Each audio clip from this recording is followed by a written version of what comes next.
Video না, খানি video. অনেক দূরে বক্স নিয়ে এসেছি। এই বাবু, ওই জায়গার নামটা কি বলো? বাধিয়া।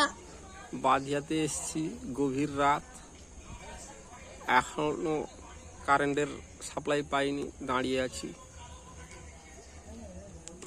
এই গেটটা সাজিয়েছে মোটামুটি ভালো।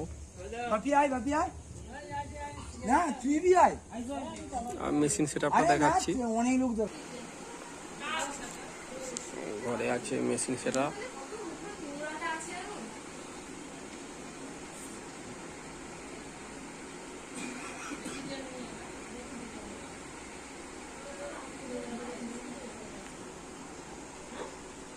এই দাদা কারেন্ট ঘুরছে।